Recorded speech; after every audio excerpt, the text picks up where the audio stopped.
ਵਾਹਿਗੁਰੂ ਜੀ ਕਾ ਖਾਲਸਾ ਵਾਹਿਗੁਰੂ ਜੀ ਕੀ ਫਤਿਹ। ਸ਼ਲੋਕ ਸ਼ੇਖ ਫਰੀਦ ਜੀ के भाग 42वां। फरीदा बार पर आइए वैसना, साईं मुझे न दे।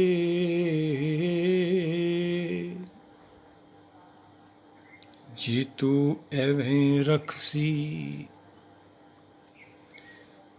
जियो शरीरों ले। फरीदा बार पराइए वैसना, साईं मुझे ना देओ। जे तू एवें रखसी, जियो शरीरों ले। की समझाउणा चाहुंदे बाबा फरीद जी। जिन्नियां भी पिछे मत्तां आपां देखदे हाँ, करदे आए हैं, संसार करदा रहूगा।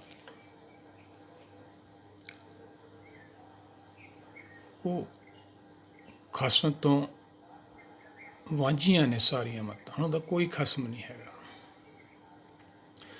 सच सबना का खसम है, पाप कड्डे धोए। सच ने सृष्टि पैदा की है, सच करके ही ये सारा कुछ खड़ा है। दीन दुनिया तेरी टेक, सब में रविया सहे वेक। सच की बराबरी करते हैं असीं, तां करते हैं सानू सच का ज्ञान नहीं। कि जिन्नियां भगतियां हट योग तप योग घर बार छड्ड के चले जाना, उन्हां चों ज्ञान तां पैदा नहीं होया, हंकार जरूर पैदा होया। जिन्ने तीर्थ वर्ग कीते, ਉਹ ਚੋਂ ਵੀ ਹੰਕਾਰ ਹੀ ਪੈਦਾ ਹੋਇਆ। ਹਉਮੈ ਦੀਰਘ ਰੋਗ ਹੈ, दारू भी समाहे। किरपा करे तां अपनी, तां गुर का शब्द कमाए। कहे नानक सुनो जनो, संजम दुख जाए। ਜਿਹੜਾ ਦੁੱਖ ਸਾਗਰ 'ਚੋਂ ਆਪਣਾ ਛੁਟਕਾਰਾ ਹੋਣਾ, ਇਹ ਗੁਰ ਸ਼ਬਦ ਦੀ ਕਮਾਈ ਨਾਲ। ਹਉਮੈ ਦੀਰਘ ਰੋਗ ਬਹੁਤ ਵੱਡਾ ਰੋਗ ਹੈ। ਜੀਵਾਤਮਾ ਜੰਮਣ ਮਰਨ 'ਚ ਘੁੰਮਦੀ ਹੈ, 84 ਲੱਖ ਦੇ ਗੇੜ 'ਚ ਪਈ ਰਹਿੰਦੀ ਹੈ। ਹੁਣ ਆਪਾਂ ਬਾਬਾ ਫਰੀਦ ਜੀ ਕੀ ਸਮਝਾਉਣਾ ਚਾਹੁੰਦੇ ਆ। ਫਰੀਦਾ ਬਾਹਰ ਭਰਾਈਏ ਪੈਸਣਾ। ਬੁੱਧੀ ਪਹਿਲਾਂ ਮਨ ਨਾਲ ਜੁੜੀ ਰਹਿੰਦੀ ਹੈ, ਮਨ ਨੂੰ ਖੁਸ਼ ਕਰਨ ਲੱਗੀ ਰਹਿੰਦੀ ਹੈ। ਜਦੋਂ ਮਨ ਵਿਗੜ ਜਾਂਦਾ ਹੈ, ਮਨ ਦੀਆਂ ਆਦਤਾਂ ਵਿਗੜ ਜਾਂਦੀਆਂ ਨੇ, ਫਿਰ ਦੁੱਖ ਸ਼ੁਰੂ ਹੁੰਦਾ ਹੈ। ਪਹਿਲਾਂ ਤਾਂ ਸਾਨੂੰ ਬੱਚਿਆਂ ਨੂੰ ਖਿਲਾਉਂਦੇ ਹਾਂ, ਪਿਆਰ ਕਰਦੇ ਹਾਂ, ਸਾਨੂੰ ਵਧੀਆ ਲੱਗਦੇ ਆ। ਫਿਰ ਜਦੋਂ ਵੱਡਾ ਹੋ ਗਿਆ, ਆਦਤਾਂ ਵਿਗੜ ਜਾਂਦੀਆਂ, ਫਿਰ ਦੁੱਖ ਲੱਗਦਾ। ਇਵੇਂ ਬੁੱਧੀ ਮਨ ਨਾਲ ਜੁੜ ਕੇ ਮਨ ਨੂੰ ਖੁਸ਼ ਕਰਨ 'ਚ ਲੱਗੀ ਰਹਿੰਦੀ ਹੈ। ਜਦੋਂ ਦੀਆਂ ਪੂਰੀਆਂ ਆਦਤਾਂ ਵਿਗੜ ਜਾਂਦੀਆਂ ਨੇ, ਫਿਰ ਦੁਖੀ ਹੁੰਦੀ ਹੈ। ਦੁੱਖ ਦਾਰੂ ਸੁਖ ਰੋਗ ਪਿਆ। ਜੇ ਦੁੱਖ 'ਚੋਂ ਗਿਆਨ ਪੈਦਾ ਹੋ ਗਿਆ, ਕੁਦਰਤ ਯਾਦ ਆ ਗਈ, ਕੁਦਰਤ ਨਾਲ ਜੁੜ ਗਏ, ਹੁਕਮ ਨਾਲ ਜੁੜ ਗਏ, ਹੁਕਮ ਦੀ ਸਮਝ ਆ ਗਈ, ਫਿਰ ਤਾਂ ਇਹ ਦਵਾਈ ਹੈ ਭਾਈ। ਫਿਰ ਜੇ ਸੰਸਾਰ ਨੂੰ ਸੁੱਖ ਮੰਨ ਲਿਆ, ਇਹ ਰੋਗ ਬਣ ਗਏ 84 ਲੱਖ ਚੂਨੀ ਦੇ। ਜਾਂ ਸੁੱਖ ਤਾਂ ਅਮਨ ਹੋਈ, ਸੁੱਖ ਵੇਲੇ ਤਾਂ ਇਸੇ ਹੀ ਨਹੀਂ ਹੁੰਦੀ ਕਿਸੇ ਨੂੰ। ਇੱਥੇ ਬੁੱਧੀ ਅੰਤਰਾਤਮਾ ਨਾਲ ਜੁੜ ਕੇ ਇਹ ਅਵਸਥਾ ਹੈ। ਬੁੱਧੀ ਦੀਆਂ ਸਟੇਜਾਂ ਕਹਿ ਲਈਏ ਆਪਾਂ, ਇਹ 4 ਸਟੇਜਾਂ ਨੇ, ਆਪਾਂ ਪਾਰ ਕਰਨੀਆਂ ਨੇ। ਜਪਜੀ ਸਾਹਿਬ ਦੇ ਵੀ ਸਤਿਗੁਰਾਂ ਨੇ ਸਮਝਾਇਆ, ਸੁਣਿਆ ਜਿਹਨੇ ਸੁਣਿਆ ਗੁਰ ਉਪਦੇਸ਼, ਉਹ ਬੁੱਧੀ ਸੂਝਵਾਨ ਹੋ ਜਾਂਦੀ ਹੈ, ਫਿਰ ਉਹੀ ਮੰਨਦੀ ਹੈ। ਇੱਥੇ ਵੀ ਉਹੀ ਅਵਸਥਾ ਦੀ ਗੱਲ ਹੈ। ਇਹ ਮਨਾ, ਇਹ ਫਰੀਦ ਮਨਾ, ਨਾਮ ਦੀ ਪ੍ਰਾਪਤੀ ਤਾਂ ਹੈ ਨਹੀਂ। ਇੱਥੇ ਕੀ ਕਰਾਂਗੇ ਆਪਾਂ? ਕਿੰਨਾ ਕੁ ਚਿਰ ਇੱਥੇ ਰਹਾਂਗੇ? ਤਾਂ ਅੰਮ੍ਰਿਤ ਲੋਕ ਹੈ। ਬੁੱਧੀ ਸੂਝਵਾਨ ਹੋ ਗਈ, ਹੁਣ ਮਨ ਦੇ ਪਿੱਛੇ ਨਹੀਂ ਲੱਗਦੀ। ਹੁਣ ਅੰਤਰਾਤਮਾ ਦੀ ਆਵਾਜ਼ ਨਾਲ ਜੁੜ ਕੇ ਅੰਤਰ ਆਤਮਾ ਨੂੰ ਪੁਕਾਰ ਰਹੀ ਹੈ। ਜਿਵੇਂ ਭਗਤ ਕਬੀਰ ਜੀ ਨੇ ਪੁਕਾਰਿਆ, ਉੱਪਰ ਪੁਜਾ ਕਰ ਮੈਂ ਗੁਰ ਪੇ ਪੁਕਾਰਿਓ, ਤਿਨਹੂ ਲਿਓ ਵਾਰੀ, ਹਰ ਕੇ ਲੋਗਾ ਮੋਕੋ ਨੀਤ ਡਸੇ ਪਟਵਾਰੀ। ਹਰ ਕੇ ਲੋਗਾ ਕਿੱਥੇ ਆ ਭਾਈ? ਸਤਸੰਗਤ ਕਿੱਥੇ ਆ? ਉਹ ਤਾਂ ਅੱਗੇ ਹੈ। ਆਪਾਂ ਤਾਂ ਸਾਰਾ ਕੁਝ ਇੱਥੇ ਬਣਾਈ ਬੈਠੇ ਆ, ਫਿਰ ਇਹਦੀ ਪ੍ਰਾਪਤੀ ਕਿਵੇਂ ਹੋਊਗੀ? ਇਹ ਤਾਂ ਮ੍ਰਿਤ ਲੋਕ ਹੈ, ਆਪਾਂ ਨੂੰ ਛੱਡਣਾ ਪੈਣਾ। ਆਪਣਾ ਜਾਣ ਨੂੰ ਜੀ ਨਹੀਂ ਕਰਦਾ ਤਾਂ ਕੀ ਹੋ ਗਿਆ? ਛੱਡਣਾ ਪੈਣਾ ਆਪਾਂ ਨੂੰ। ਇਹ ਸਾਈਂ ਮੁਝੇ ਨਾ ਦਿਓ, ਜੇ ਤੂੰ ਐਵੇਂ ਰਖਸੀ, ਜੀਓ ਸਰੀਰੋ ਲਿਓ। ਫਿਰ ਕੀ ਫਾਇਦਾ ਹੋਇਆ ਮਨੁੱਖਾ ਦੇਹੀ ਧਾਰਨ ਦਾ, ਅੰਦਰਲੀ ਦੇਹੀ ਦਾ? ਸਾਈਂ ਦੀ ਪ੍ਰਾਪਤੀ ਨਹੀਂ ਹੁੰਦੀ। ਇਹ ਐਵੇਂ ਹੀ ਚੱਲਦਾ ਰਹਿੰਦਾ ਵਾ। ਸਾਡਾ ਜੀਵਨ ਵੀ ਐਵੇਂ ਹੀ ਨਿਕਲ ਜਾਂਦਾ, ਸੁਪਨੇ ਜਾਂ ਸੰਸਾਰ। ਸੁਪਨਾ ਨਹੀਂ ਹੈ ਕਿ, ਪਰ ਸੁਪਨੇ ਵਾਂਗੂ ਨਿਕਲ ਜਾਂਦਾ ਹੈ। ਬੁੱਧੀ ਮਨ ਦੇ ਪਿੱਛੇ ਲੱਗੀ ਰਹਿੰਦੀ ਹੈ। ਮਨ ਨੂੰ ਖੁਸ਼ ਕਰਾਂਗੇ, ਪਿੱਛੇ ਵੀ ਵਿਚਾਰਿਆ ਵੀ ਭੂਤ ਬੋਤਲ ਚੋਂ ਨਿਕਲ ਗਿਆ, ਹੁਣ ਵੜਦਾ ਨਹੀਂ ਹੈਗਾ। ਕਿਵੇਂ ਵਾੜਨਾ ਹੈ? ਇਹ ਉਹੀ ਵਿਧੀ ਹੈ ਭਾਈ। ਮਨ ਵਸਾਵੇ ਨਾਨਕਾ, ਜੇ ਪੂਰਨ ਕਿਰਪਾ ਹੋ। ਉਹਦੀ ਕਿਰਪਾ ਲੈਣੀ ਹੈ, ਪੂਰਨ ਗਿਆਨ ਲੈਣਾ ਹੈ। ਗਿਆਨ ਕਾ ਵੱਧਾ ਮਨ ਰਹੇ, ਗੁਰ ਬਿਨ ਗਿਆਨ ਹੈ। ਗੁਰ ਸ਼ਬਦ ਤੋਂ ਬਿਨਾ ਗਿਆਨ ਨਹੀਂ ਹੋਣਾ। ਗਿਆਨ ਤੋਂ ਬਿਨਾ ਮਨ ਨੇ ਟਿਕਣਾ ਨਹੀਂ। ਮਨ ਟਿਕੇ ਤੋਂ ਬਿਨਾ ਕਾਲ ਨੇ ਛੱਡਣਾ ਨਹੀਂ। ਆਪਾਂ ਭਗਤ ਕਬੀਰ ਜੀ ਦਾ ਲੈ ਲੈਣੇ ਸ਼ਬਦ। ਬਿਲਾਵਲ, ਰਾਖ ਲਿਹੋ ਹਮ ਤੇ ਵਿਗਰੀ, ਸੀਲ ਧਰਮ ਜਪ ਭਗਤ ਨਾ ਕੀਨੀ, ਹਉ ਅਭਿਮਾਨ ਟੇਢ ਪਗਰੀ। ਜਿਹੜਾ ਸਾਡਾ ਹੁਕਮ ਹੈ, ਇਹ ਕਾਲਪਨਿਕ ਹੁਕਮ ਹੈ, ਵਿਗਾੜਨਹਾਰਾ ਹੈ। ਬੁੱਧੀ ਮਨ ਨੂੰ ਵਿਗਾੜ ਲੈਂਦੀ ਹੈ। ਜੇ ਅੰਤਰਾਤਮਾ ਨਾਲ ਜੁੜ ਜਾਂਦੀ ਹੈ, ਜਿਵੇਂ ਭਗਤ ਕਬੀਰ ਜੀ ਨੇ ਸਮਝਾਇਆ, ਵੱਡੇ ਭਾਈ ਕੇ ਸੰਗ ਜਬ ਸੰਗ ਹੋਤੀ ਤਾਹੂ ਨਹੀਂ ਪਿਆਰੀ। ਫਿਰ ਅੰਤਰਾਤਮਾ ਨਾਲ ਜੁੜੀ ਰਹਿੰਦੀ ਹੈ, ਫਿਰ ਹੁਕਮ ਨਾਲ ਪ੍ਰੇਮ ਕਰਦੀ ਹੈ। ਜਦੋਂ ਮਨ ਨਾਲ ਜੁੜ ਜਾਂਦੀ ਹੈ, ਫਿਰ ਮਾਇਆ ਨਾਲ ਪ੍ਰੇਮ ਕਰਦੀ ਹੈ। ਜਦੋਂ ਦੁਖੀ ਹੁੰਦੀ ਹੈ, ਫਿਰ ਅੰਦਰ ਜੁੜਦੀ ਹੈ। ਬਸ ਐਵੇਂ ਜੀਵਨ ਚੱਲਦਾ ਰਹਿੰਦਾ ਵਾ। ਇਹਦੀ ਖਾਤਰ ਤਾਂ ਆਪਾਂ ਇਹ ਭਗਤੀ ਕਰਨੀ ਹੈ, ਖਹਿੜਾ ਛਡਾਉਣਾ ਵਾ। ਉਹ ਆਪਾਂ ਨੂੰ ਗੁਰਬਾਣੀ ਤੋਂ ਬਿਨਾਂ, ਗੁਰਮਤਿ ਤੋਂ ਬਿਨਾਂ ਪ੍ਰਾਪਤੀ ਨਹੀਂ ਹੋਣੀ। ਕਿਤੇ ਵੀ ਕਿਸੇ ਧਰਮ ਦੇ ਵਿੱਚ ਮੁਕਤੀ ਨਹੀਂ ਹੈਗੀ। ਇਹ ਸਿੱਖੀ ਦਾ ਘਰ ਹੈ। ਨਾਨਕ ਕੇ ਕਰ ਕੇਵਲ ਨਾਮ, ਨਾਮ ਦੀ ਪ੍ਰਾਪਤੀ ਆਪਾਂ ਨੂੰ ਇੱਥੇ ਔਖੀ ਹੋਣੀ ਆ। ਉਹੀ ਭਗਤ ਜੀ ਸਮਝਾ ਰਹੇ ਹੋ, ਰਾਖ ਲਿਓ ਹਮ ਤੇ ਵਿਗਰੀ। ਸਾਡਾ ਜਿਹੜਾ ਹੁਕਮ ਹੈ ਮਨ ਬੁੱਧੀ ਦਾ ਕਲਪਣ ਕੇ ਵਿਗਾੜਨਹਾਰਾ, ਫਿਰ ਸਵਾਰਨਹਾਰਾ ਕੌਣ ਹੈ? ਆਨੰਦ ਸਾਹਿਬ ਸਤਿਗੁਰਾਂ ਦੇ ਵਚਨ ਲੈ ਲੈਂਦੇ ਆ, ਨਾਨਕ ਸੱਚ ਸਵਾਰਨਹਾਰਾ, ਮਨ ਧੋਵੋ ਗੁਰ ਸ਼ਬਦ ਲਾਗੋ, ਹਰਸਿਓ ਰਹੋ ਚਿਤ ਲਾਏ। ਉਹ ਸਵਾਰਨਹਾਰਾ ਵਾ। ਰਾਖ ਲਿਓ ਹਮ ਤੇ ਵਿਗਰੀ, ਸੀਲ ਧਰਮ ਜਬ ਭਗਤ ਨਾ ਕੀਨੀ, ਹਉ ਅਭਿਮਾਨ ਟੇਢ ਪਗਰੀ। ਟੇਢਾ ਪੱਗ ਰੱਖਿਆ ਹੋਇਆ, ਨਰਕਾਂ ਨੂੰ ਜਾ ਰਹੇ ਹਾਂ। ਕਾਹਦੇ ਕਰਕੇ? ਹੰਕਾਰ। ਕਿਉਂ ਹੰਕਾਰ ਪੈਦਾ ਹੋ ਗਿਆ? ਸੰਤੋਖ ਨਹੀਂ ਪੈਦਾ ਹੋਇਆ। ਧਰਮ ਨਹੀਂ ਪ੍ਰਾਪਤ ਕੀਤਾ, ਗਿਆਨ ਨਹੀਂ ਪ੍ਰਾਪਤ ਕੀਤਾ। ਧਰਮ ਦਾ ਤੇ ਗਿਆਨ ਲੈਣਾ, ਸੱਚ ਦਾ ਗਿਆਨ, ਉਹੀ ਧਰਮ ਹੈ। ਸਰਬ ਧਰਮੇ ਸ੍ਰੇਸ਼ਟ ਧਰਮ, ਹਰ ਕੋ ਨਾਮ ਜਪ ਨਿਰਮਲ ਕਰਮ। ਇਹ ਨਿਰਮਲ ਕਰਮ ਤੋਂ ਬਾਅਦ ਪਵਿੱਤਰ ਹੋਣਾ ਹੈ। ਆਤਮਾ ਨੇ ਫਿਰ ਆਪਦੇ ਮੂਲ ਹਰ ਚ ਲੈ ਹੋਣਾ ਵਾ। ਸੀਲ ਧਰਮ ਜਪ ਸਮਝਿਆ ਨਹੀਂ, ਭਗਤ ਨਾ ਕੀਨੀ, ਹੋ ਮਾਨ ਟੇਢ ਪਗਰੀ। ਰਹਾਓ, ਅਮਰ ਜਾਨ ਸੰਚੀ ਏ ਕਾਇਆ, ਇਹ ਮਿਥਿਆ ਕਾਚੀ ਕਗਰੀ। ਇਹਨੂੰ ਅਮਰ ਮੰਨ ਲੈਂਦੇ ਹਾਂ। ਦੇਹੀ ਨੂੰ ਆਪਾਂ, ਅੰਦਰਲੀ ਆਪਾਂ ਨੂੰ ਦੀਂਦੀ ਨਹੀਂ। ਦੇਹੀ ਗੁਪਤ, ਵਿਦੇਹੀ ਦਿਸੇ, ਆ ਬਾਹਰਲੀ ਦੀਂਦੀ। ਇਹਦੇ ਨਾਲ ਆਪਾਂ ਜੁੜ ਜਾਂਦੇ ਹਾਂ। ਝੂਠ ਦੇ ਰਿਸ਼ਤੇ ਗਾਹਾਂ ਵੱਧਦੇ ਚਲੇ ਜਾਂਦੇ। ਜਾਨੂੰ ਬਿਰਧ ਪਿਓ ਸੂਝੇ ਨਹੀਂ, ਕਾਲ ਪਹੁੰਚੀ ਹੁਣ ਜਾਨੂੰ ਕਾਲ ਆ ਜਾਂਦਾ ਹੈ।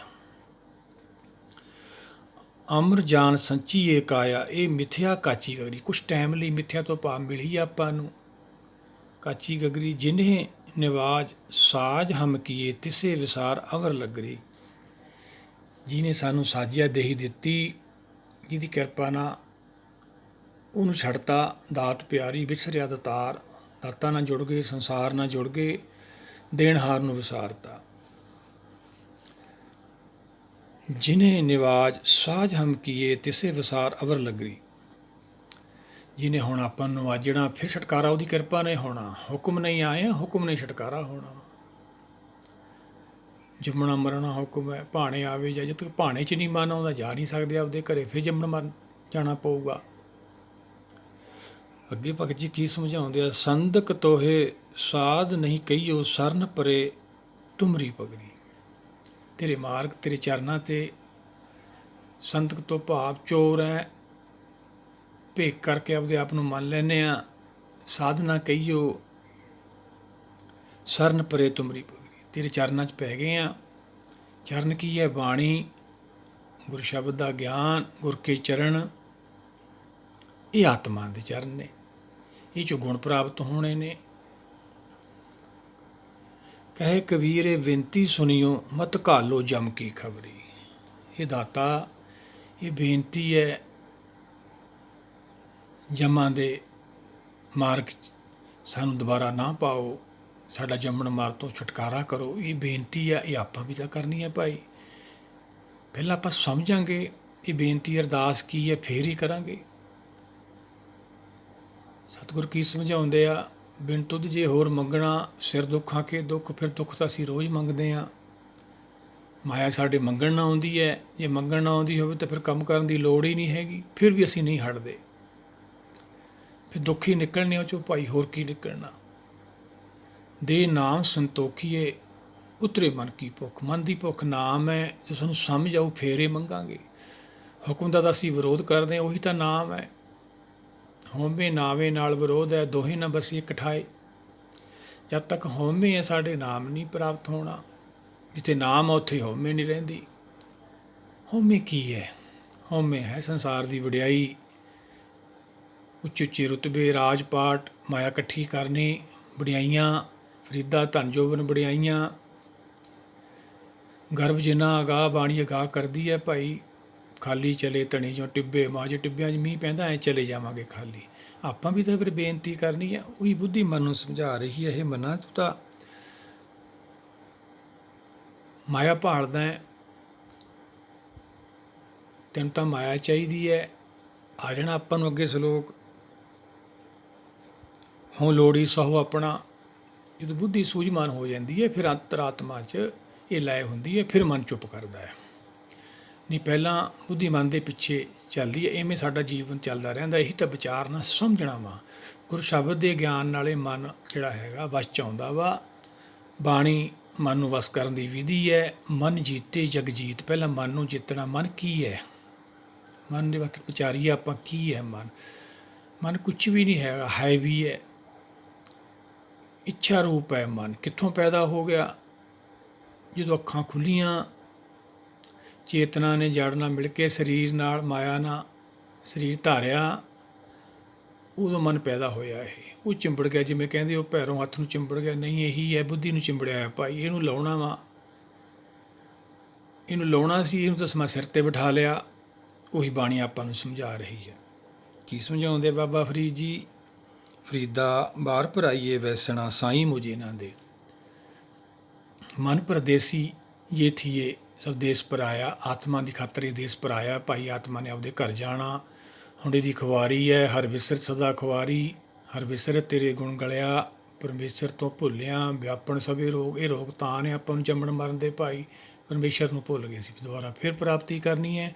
ਪ੍ਰਾਪਤੀ ਮਤ ਨਾਲ ਤਾਂ ਅਸੀਂ ਕਰ ਨਹੀਂ ਸਕਦੇ। ਇਹ ਗੁਰ ਕੀ ਮਤ ਲੈਣੀ ਹੈ, ਆਪਣੀ ਮਤ ਦਾ ਤਿਆਗ ਕਰਨਾ ਹੈ। ਜਦੋਂ ਅਸੀਂ ਗੁਰ ਸ਼ਬਦ ਨੂੰ ਵਿਚਾਰਦੇ ਹਾਂ, ਸਾਡੀ ਮਤ ਦਾ ਆਪੇ ਹੀ ਤਿਆਗ ਹੋ ਜਾਂਦਾ ਹੈ। ਸਾਨੂੰ ਪਤਾ ਹੀ ਨਹੀਂ ਲੱਗਦਾ ਹੈਗਾ। ਜਿਨੀ ਨਾਮ ਤੇ ਆਇਆ ਗਏ ਮਸਕਤ ਘਾਲ, ਨਾਨਕ ਤੇ ਮੁਖ ਉਜਲੇ। ਕੀਤੀ ਛੁੱਟੀ ਨਾਲ ਫਿਰ ਉਹੀ ਗਿਆਨ ਧਿਆਨ ਬਣ ਜਾਂਦਾ ਹੈ। ਜੀਵਾਤਮਾ ਆਪਦੇ ਘਰ ਪਹੁੰਚ ਜਾਂਦੀ ਹੈ ਦੇਵ ਲੋਕ। ਫਿਰ ਇਹਦੀ ਨਾਮ ਦੀ ਭਗਤੀ ਸ਼ੁਰੂ ਹੁੰਦੀ ਹੈ। ਉਹ ਧਿਆਨ ਦਾ ਵਿਸ਼ਾ ਸਾਰਾ, ਧਿਆਨ ਦੀ ਦੁਨੀਆ ਵਾ। ਫਿਰ ਗਿਆਨ ਹੀ ਧਿਆਨ ਬਣ ਜਾਂਦਾ ਹੈ। ਉਹੀ ਬਾਬਾ ਫਰੀਦ ਜੀ ਸਮਝਾਉਂਦੇ ਆ, ਫਰੀਦਾ ਬਾਹਰ ਪਰਾਈਏ ਵੇਸਣਾ। ਜੇ ਇੱਥੇ ਹੀ ਰਹਿਣਾ ਤਾਂ ਮੈਨੂੰ ਇਹ ਸਰੀਰ ਦੀ ਲੋੜ ਨਹੀਂ। ਸਾਈਂ ਮੁਝੇ ਨਾ ਦੇਹੋ, ਜੇ ਤੂੰ ਐਵੇਂ ਰਕਸੀ ਜੀਓ ਸਰੀਰ ਹੋ ਲਿਆ। ਜੀਵਾਤਮਾ ਜਦੋਂ ਸਰੀਰ ਨਾਲ ਜੁੜਦੀ ਹੈ, ਜਿਵੇਂ ਆਪਾਂ ਜੁੜੇ ਹਾਂ ਉੱਥੇ ਹੀ ਫਿਰ ਪਹੁੰਚਣਾ ਆਪਾਂ। ਜਿਵੇਂ ਆਏ ਹਾਂ ਉਵੇਂ ਵਾਪਸ ਜਾਣਾ ਵਾ। ਇਵੇਂ ਸਟੈਪ ਬਾਈ ਸਟੈਪ ਇਹ ਅਵਸਥਾ ਬਦਲਦੀਆਂ ਨੇ। ਫਿਰ ਸਾਨੂੰ ਇਹ ਪ੍ਰਾਪਤੀ ਹੋਣੀ ਆ। ਸੁਣਿਆ, ਜਿਹਨੇ ਸੁਣ ਲਿਆ, ਸਮਝ ਆ ਗਈ, ਬੁੱਧੀ ਸੂਝਵਾਨ ਹੋ ਗਈ, ਫਿਰ ਮਨ ਮੰਨ ਜਾਂਦਾ। ਨਹੀਂ, ਮਨ ਨਹੀਂ ਮੰਨਦਾ ਹੈਗਾ। ਫਿਰ ਮਨ ਕੀਤਾ ਭਾਉ ਤੀਜੀ ਅਵਸਥਾ ਆ ਜਾਂਦੀ ਹੈ, ਪ੍ਰੇਮ ਪੈ ਜਾਂਦਾ ਵਾ। ਚੌਥੀ ਅੰਤਰਗਤ ਤੀਰਥ ਮਲਣਾ ਉਹ ਫਿਰ ਅਤਰੀਬ ਦੁਨੀਆ ਸੀ, 10ਵਾਂ ਦੁਆਰ। ਉੱਥੇ ਪਹੁੰਚ ਜਾਂਦੇ, ਜਿਹਨੂੰ ਦੇਵ ਲੋਕ ਦਰਗਾਹ ਵੀ ਕਿਹਾ। ਧਿਆਨ ਜਾਂਦਾ ਉੱਥੇ। ਫਿਰ ਸਾਡੀ ਅੱਗੇ ਨਾਮ ਦੀ ਭਗਤੀ ਸ਼ੁਰੂ ਹੁੰਦੀ ਹੈ। ਫਿਰ ਨਾਮ ਦਾ ਦਰਸ਼ਨ ਹੁੰਦਾ, ਹੁਕਮ ਦਾ। ਉਹ ਤੀਜਾ ਪਦਾਰਥ। ਚੌਥਾ ਫਿਰ ਜਨਮ। ਵੀ 4 ਪਦਾਰਥਾਂ ਦੀ ਆਪਾਂ ਪ੍ਰਾਪਤੀ ਕਰਨੀ ਹੈ। 4 ਅਵਸਥਾ ਨੇ, 4 ਦਰਸ਼ਨ ਨੇ, 4 ਖਾਣੀਆਂ ਨੇ, 4 ਬਾਣੀਆਂ ਨੇ, 4 ਲਾਵਾਂ ਨੇ। ਸਟੈਪ ਬਾਈ ਸਟੈਪ ਆਪਾਂ ਚੜ੍ਹਨਾ ਹੈ। ਪਰ ਆਪਣੀ ਮਤ ਨਹੀਂ, ਗੁਰ ਕੀ ਮਤ ਤੁਲੇ ਹੋਏ ਆਣੇ, ਭਗਤੀ ਬਿਨਾ ਮੈਂ ਡੋਬੇ ਸਿਆਣੇ। ਆਓ ਸਾਰੇ ਮਿਲ ਕੇ ਇਹਨੂੰ ਵਿਚਾਰਦੇ ਰਹੀਏ। ਸਾਡਾ ਵੀ ਸੰਸਾਰ 'ਤੇ ਆਉਣਾ ਸਫਲ ਹੋਵੇ, ਆਪਾਂ ਵੀ ਇਹ ਪ੍ਰਾਪਤੀ ਕਰੀਏ, ਆਪਦੇ ਘਰ ਪਹੁੰਚੀਏ। ਵਾਹਿਗੁਰੂ ਜੀ ਕਾ ਖਾਲਸਾ, ਵਾਹਿਗੁਰੂ ਜੀ ਕੀ ਫਤਿਹ।